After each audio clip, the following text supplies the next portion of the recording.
Yeah, we're here with Buff Monster. I know you know who he is. There's probably 10 people in the world who don't know who you are. Like, Oh, what would you tell them?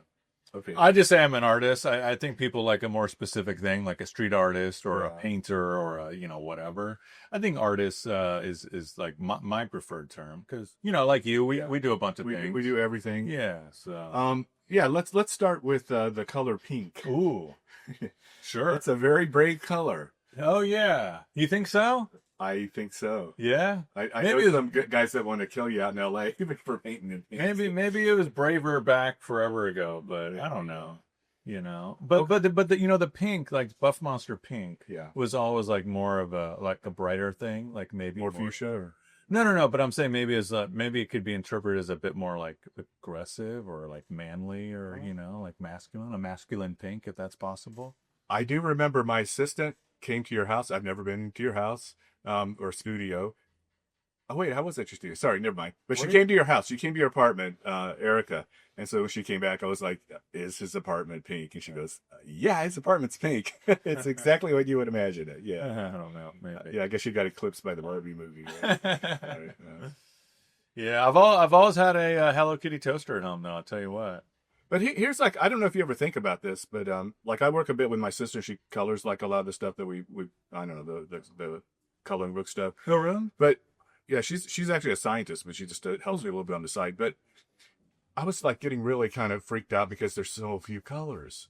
We can only see a very small range of colors, and you're trying to work inside this very small range, and I find it very frustrating. And I was talking to her about it. She goes, "Yeah, it's very annoying that we can only see this very small spectrum." Well, I mean, speaking of that, I mean, the pink that I use, it can't be reproduced like on a screen, in a book, whatever, right? It's outside of Oh. that gamut of color. Oh. So it's always tricky, which on one hand is kind of annoying, but on the other hand, it makes the original that much more special, right? Because it's like, well, if it doesn't sing and do what it needs to do, then Yeah. then Like Eve's client had his weird blue, right? right. Yeah, and it kind of sucked up all the light, and it's really weird. Yeah. Yeah, that's And I don't know how easy that blue was to reproduce, but maybe. huh. So how did all this start? You didn't start in New York. You started in Hawaii, right? Oh, well, I did some things. Yeah, I mean, I'm from Hawaii, right? Born and raised. But yeah, I did. MD was from Hawaii too. That's right. Yeah. That's right. But yeah, so I started doing some illegal art in Hawaii, and then moved to LA a long time ago. Oh. And started doing the posters and stuff. Did you ever get arrested in Hawaii? I did. Yeah. Yeah. Was it serious there, or? Well, I think I was young enough that it was okay, And then putting up posters for all the time that I did in LA. I mean, yeah, tons of run-ins with cops and all that sort of stuff. And how do they react? I guess they're probably more annoyed than anything, right? I mean, you know how posters are. It's just like, dude, come on, whatever. Yeah. Well, I think now, I talk to a lot of these young guys, and they mostly they do like these paste up things, and they're kind of educated white kids or whatever. I mean, they seem very suburban, almost like the way Keith Haring looked when he first came in. Okay. And I think they got a lot more leeway, and I think the cops just stop and talk to him, and go, "Oh, that's groovy," and they hand paint him and put him up. The first time I went out in LA to put up posters, I was with this dude, and we were putting up these posters the first time, and we're there, and we, again, like, we're a little not nervous, but there's an energy about doing this thing and trying to be efficient and just get it up and get out of there because there might be a cop nearby. Yeah. And so literally we go to put up the first poster, and these people standing there start asking us for directions. And we're like, dude, can we just like do this and like get out of here? Yeah. And you didn't give them directions, right? No. Who's got time for that? I don't know. Might endear you to them, and then when the cops come, they'll go, "No, they're just giving directions. That's all they're doing." Yeah. Yeah, God. I mean, I look back at some of that stuff I did, especially the billboards and like the crazy big stuff, and I was like, man, it's crazy. Yeah. Crazy being I mean, same for you, right? But kind of like once you kind of establish a career, then it's you still probably want to do that stuff, but you probably don't have time anymore, right? Well, I mean, for me, it's more like, God, I can't believe I just like climb up on those crazy things in the middle of the night. I mean, it's just like kind of a thing. I think it's kind of like, I'm glad we got, safely out of those situations too. Like when I first started, the people that helped me weren't artists; they were just criminals. Yeah. And they're like, "Why? You must like art." They help me, and they're like, "No, we don't like art. We like climb on shit and breaking the law." Yeah.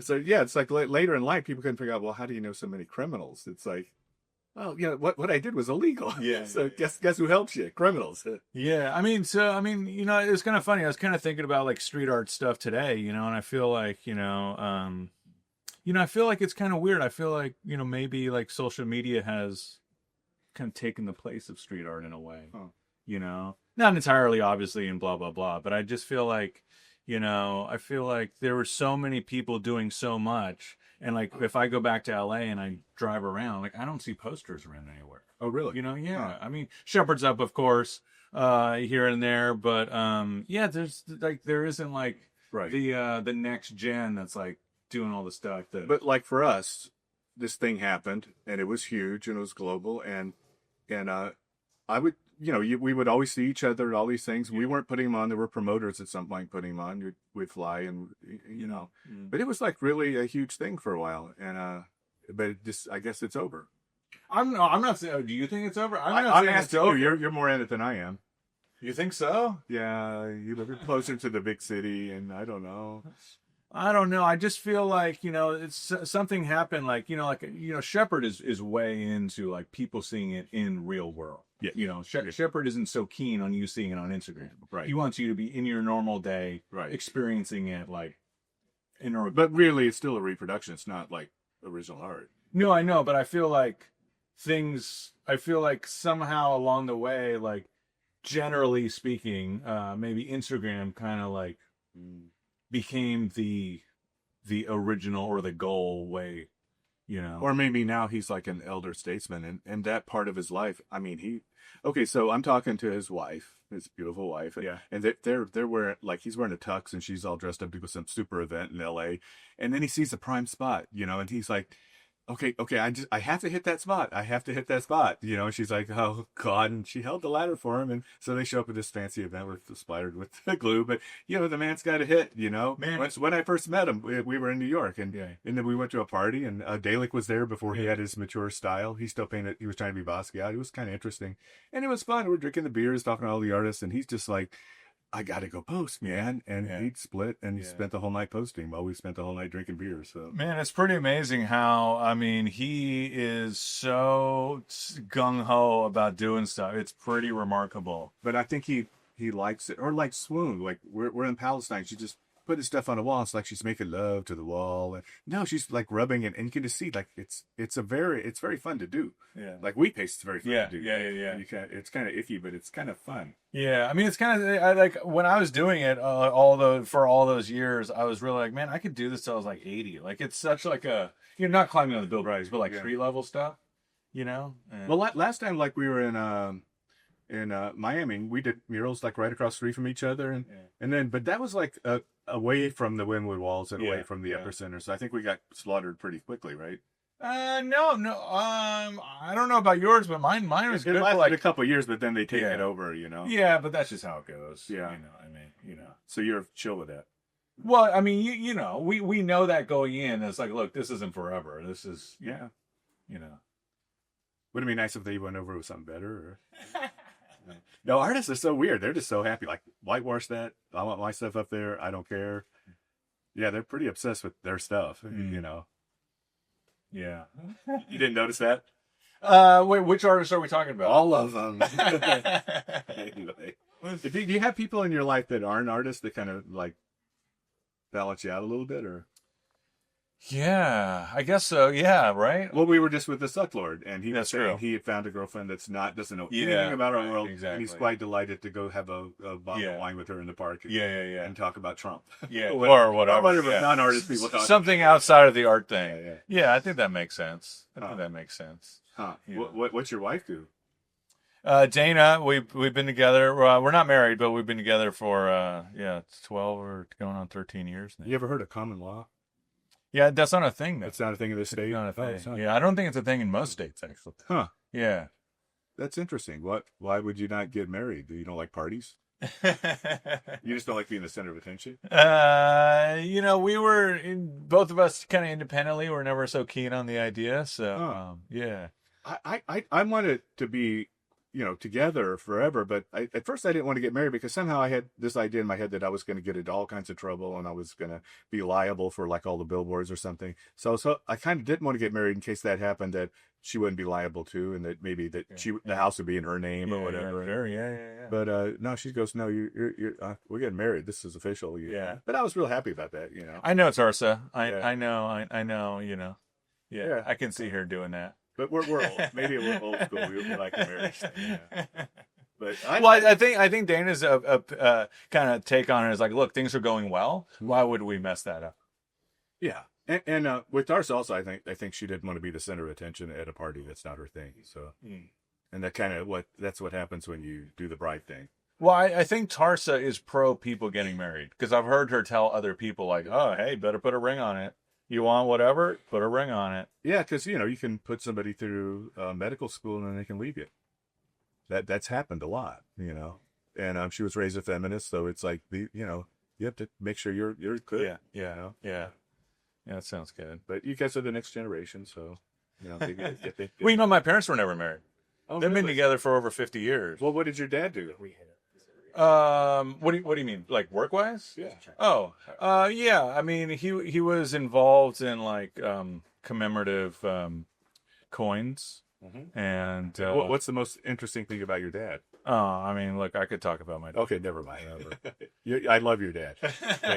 I'm pretending I don't know him. Yeah. But I hope he's still good. Yeah. He's good. So, tell me a little about the cards. That's a really interesting thing. The cards, I love trading cards. Yeah. I know my son has a bunch of them. But right? Well, I mean, look, they are made to be enjoyed. But yeah, I grew up with Garbage Pail Kids. Yeah, right. Yeah. Those came out when I was young and impressionable. And I think the nice thing about Garbage Pail Kids, unlike actually a lot of other cards like baseball cards and even like Harry and the Henderson cards, whatever. There's like been trading cards around sports or entertainment for a long time. I like Dark Shadows and a whole bunch of weird off-brand stuff. Yeah. But what I always liked about Garbage Pail Kids was the art was made for the cards, right? So it wasn't like a photo of a thing or a still from a thing. It was the thing itself. It wasn't a replica or a facsimile of a thing. It was the thing itself.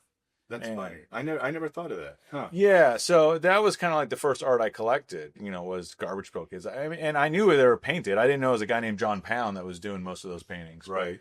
But, yeah. So, yeah, it just kind of like came out at the right time. I was the right age, and it just like really stuck with me. And since then, I've acquired like tons of like original Garbage Pail Kids art and like all sorts of stuff. Like from the 80s and stuff. And yeah, and then the cards are a whole other thing. I mean, I'm not going to bore everybody with like the cards, but custom made paper and special inks and like all these sorts of things. Like we really try to make it as like historically accurate as. But he was making stuff like with Tops, right? My partner Tom? No, the original Garbage Pail guy. Right? Yeah, Tops so was doing it. He was a hired hand. Yeah. But you run this whole enterprise by yourself. Yeah. So Tom from Sidekick Labs, he's my guy that we've worked on all these together, right? He's kind of like a mad scientist, man. I bet you that whoever, I forgot the guy's name, but I bet he didn't do that well because he's part of a big company and they probably just paid him a salary or something, right? Oh no, he didn't get a salary. He got paid. John Pound for making the art got paid like per art. Piece of art that he delivered. Huh. And did you get to keep the art? Or? No, because back in those days, he just, mails the art and that's it. Oh. It's like in the early comic book days, they would let you keep the page. They would split up the page. So like the inker would get a page and they would split it up like between all the guys. Okay. So I don't think anybody thought that stuff would have any value. Yeah. It was something that they would throw away if you didn't want it. Yeah. Like they wiped all the animation cells. Did they? Yeah. Oh. Like all the Disney ones. Like they kept a couple. Like that's why Michael Jackson had that really big one from Snow White. But, I've read 2 books on Walt Disney. Speaking of Snow White, man, that guy's so impressive. I liked him a lot, and he's a good template. I mean, I don't think we were able to follow it to the level he did. Well, I mean, look, Snow White, speaking of Snow White, came out like over 80 years ago. In his lifetime, I think he won like 80 Oscars. Yeah. I mean, no one's going to win 80 Oscars. But yeah, he was interesting because sometimes you have to look at things as a context. Some of my friends I don't really like the Beatles, so I'll play them. Well, here's Roy Storm, and this was the biggest thing that was going on, and here's all this mulch that was on the radio. Yeah. And now listen to it in that context. Sounds pretty fucking good, you know? And, you know, like if you look at the cartoons up to him, he brought real animals in and said, why don't you watch how they really walk instead of just like making some, you know, weird. He made it serious. He took it seriously. You know? Oh, dude, 100%. And because he couldn't draw, it was kind of that helped him because he knows if I can't draw, then I have to then I can get the best drawer. I don't have to try to be the best drawer. I can pick from all these drawers. It's kind of like, I don't know if you remember that band Three Dog Night, but they didn't write the songs, so they could pick from thousands of songs, so they could get hits, and they got way more hits than anybody in their period. Yeah. But it's a different way of approaching it. So I think if he could have actually drawn, I don't think he would have pulled the thing off. And also, I don't think of the Oswald. You can tell that part. He did Oswald and kind of stole it from him. Yeah. And so Mickey Mouse became this thing like, oh, okay, well that's gone. All right, well now I need something to work on. But yeah, he made Oswald, and it got stolen. But going through all that and being humiliated, and a lot of people just would have walked away. But he that sharpened him up. You know? And he knows, okay, this is a dog. You have to be the distributor. You know. Yeah, and he got it together. And then, you know, his brother did all the business, right? Yeah, so he was like the creative guy. But, you know, the thing about like Disneyland, for example, the Disney company, his brother didn't like that idea at all. Yeah. And Disneyland was actually the first theme park. There were no other theme parks. There were like, you know, carnivals and all that sort of stuff, amusement parks, but there wasn't a theme park. And so Walt Disney had to start his own company with his own money, hire his own employees, and pursue this thing called Disneyland. And that was his vision that no one else would support, you know? That's great. Yeah. Yeah, I wish we could have followed that template a little farther, but I remember like in the 60s he bought that property and but he couldn't raise enough money to buy the whole neighborhood, so all these like really sleazy things like hotels with prostitutes cropped up, and that's why he wanted to do Disney World. Because he thought, I'm going to control the whole experience. When you get there, you're just having fun. You're not going to see prostitutes with your little. Well, I don't even think it was the prostitutes. I think he wanted to control your experience. He didn't want you to see this stuff, right, and then enter this thing. He wanted it to have the whole thing. Right. And so he was actually buying all that land in Florida to do Walt Disney World, and he was buying it all like with like shell companies and stuff. No one knew it. Oh, because they wouldn't buy sell stuff. Yeah, because you got to watch. If you buy like 10 properties and you need number 11, and they know you're Disney, you're screwed. Yeah. So they had to keep it totally on the DL.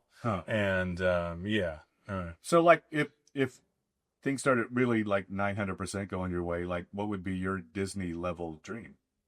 Well, I mean, look, I think in a amusement park is always an idea. I mean, it's something that my agent always talks about. Like, come on, we got to get this amusement park, this theme park. How are we going to get that? Is this opportunity going to get us closer to that?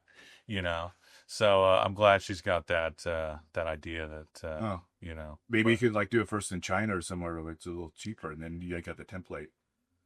Yeah, I think that's the thing, because apparently, like, Bear Grylls has like an amusement park or something. I mean, it's kind of interesting. I mean, you've been to China more than I have. I mean, and we do kind of.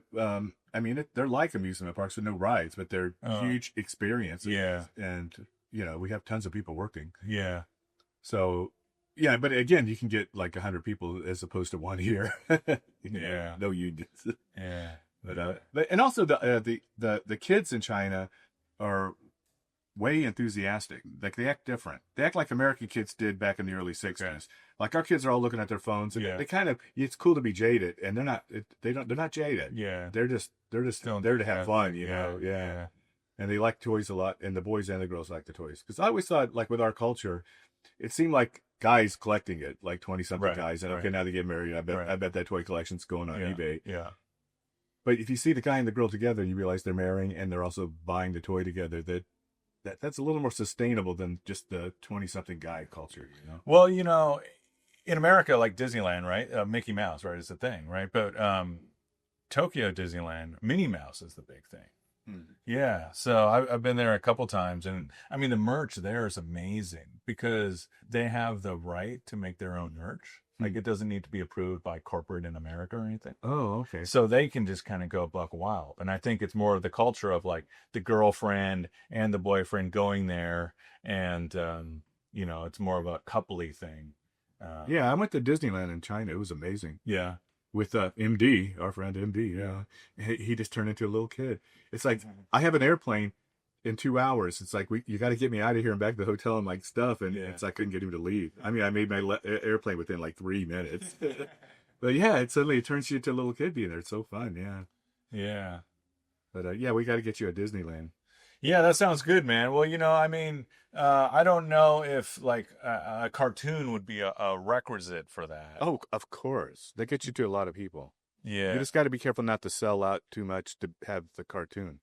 I know it's a tricky thing. Well, you'd have to make a carve out that it's like, look, Yeah. you guys might buy this thing, but I need like these. We did like a pilot for Disney. It was like a urban Bigfoot, and so it's like a little teenage Bigfoot, and he hates being a Bigfoot, and his parents are into it. They like getting blurry and getting their pictures taken, and they're kind of nerdy. Yeah. And he has a little nerdy little brother that's just super cute and just wants to hang out with him all the time. But they're like, dude, it's okay. You're old enough. You can go live in the city. And he wears like a hoodie so you can't know who he is, and he skateboards and he graffitis, and he has his own apartment, having the time of his life. And then the little brother mails himself there, and because he just wants to hang with his brother. So every episode, the little brother gets him to a bunch of trouble, and then he gets mad at his little brother. But in the end, he has to save his little brother because it's his little brother, And so wait, yeah. when did you do? So I made up that concept the night before because Matt Groening told me that he made up The Simpsons the night before because he didn't want to lose his main life in hell, because he said that's how I make a living. And they want to own it. Yeah. So I can't. There's a lot of deals I just can't make because I'm going for the same thing. I'm trying to go all the way. Well, my friend who was the head of Disney Animation was like, don't sell your baby, right? Right. Yeah. Or just make up a baby on the way. Get pregnant on the way to the meeting. Or something. No, but there's some guys that do that, right? Yeah, they just like generate ideas for shows and sell them and whatever, and like they don't have like an art thing that they're pursuing. They're just like guys that come up with ideas for shows. Yeah. They get the development money and on they go. Right. Yeah. But this is another interesting thing. I don't know if you've thought about it or not, but AI. I bet right now, what month is this? May or something? What year? 2025? I don't know. 24? It's hard to say. Okay. How could we ever know? But with the AI, it's like every 6 weeks, they're at another level. Yeah. So by fall, you'll be able to take one of your characters and it'll sustain the character. Right now, I can't sustain the character. Yeah. Like it won't do it.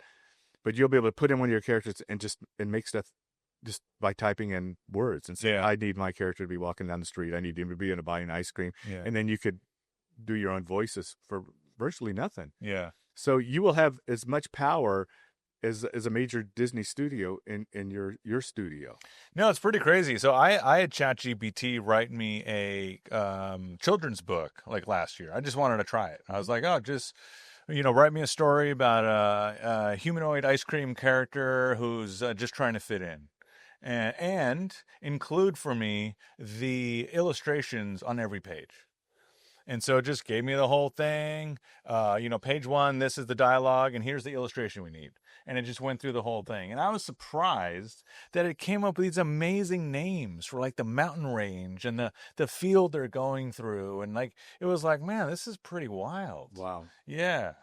I never did anything with it. I just wanted to see like, okay, what would this thing come up with? Yeah, yeah. Well, you got to know what's out there, and you got to play with it, and at least be aware, right? Yeah. But yeah, it's interesting. Maybe we'll be out of a job by fall. No. By the time you're seeing this, we are. Well, AI campaigner. I mean, that's why I'm not worried about AI. Like AI is a tool that we could use, but like we're not going to be replaced. Right. Like it can't make a painting, it can't make a mural, it can't do a thing. Yeah, your characters have to be. Once you can copyright the characters, so that nobody can do your characters. So, but look, we can get ripped off even without AI. Right, but I'd say if you own the character, like I own Ronnie Rabbit, you can't do Ronnie Rabbit. I'll sue you. Yeah. So you can use AI and it can do all this stuff, but it can't own the character. Yeah. So that's what's going to save us. Yeah. I hope. Well, like I said, they can't do a physical thing. I mean, look, you'll see videos of like some like machine doing a drawing or painting even, but it's like, dude, that's not what we do. Like that's not even close to what we do. Well, if you make a physical object, I think you'll be okay, especially if it's very human. Well, that's the thing. I think, especially with all this stuff, like physical stuff, I've always thought would be much more desirable. But and more, I think that, like stuff that shows the hand, like the craftsman or the artist's hand, things that aren't colored perfectly, things that aren't symmetrical. Yeah, like, you can't make a Jackson Pollock. You think you can, but you can't because, well, first he was using this paint that had a viscosity that the new paints don't have. It was made out of oil. And then you could even turp it up a little bit, and it still held this one string. Yeah. But the other thing is, he's this big, his arms are this long. He has a certain movement. He's like a dancer. He's got his own movement. So you can't fake it because it's too much him. Well, they're deceptively simple or complicated. They're deceptively complicated. But the rhythms only his body can create. Yeah. And now they can't be made anymore because skeletons don't make art. Well, I think that's the thing about forgers. They talk to people that can forge a Picasso, forge a whoever, whatever, and you ask them, "Oh, can you do a Pollock?" They're like, "No way." Yeah, exactly. Yeah. But I can do a Rembrandt because it's in layers and you can take your time. And yeah, crazy. Yeah. Anyway, well, that was fun. So, like, what do you got going on right now? Yeah, man. Working on some paintings. Going to do some online releases, of course, coming up. We're here at a place called the Time to Be Happy. They have they always nurture 15 artists in the basement, and then they bring them upstairs and give them shows. And, maybe you should come here and do something. Okay, I'll consider it. He is amazing. He's a connector. Yeah. He's an amazing guy. Yeah. Well, my studio used to be right down the street here. Yeah. We're on Bowery. I did see that studio. Yeah. But yeah, anyway, Time to Be Happy. Thanks, everybody. Buff Monster. Fuck yeah. You can't paint with your hands in the cuff. Yeah. Oh, the life of a street artist is pretty tough. Oh, the life of a street artist is pretty rough. But God, we can't get enough of that big genius buff.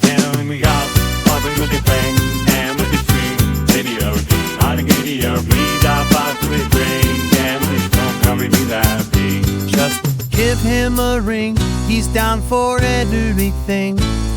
A studio visit with the super suck lord. Life doesn't offer anything more. You can't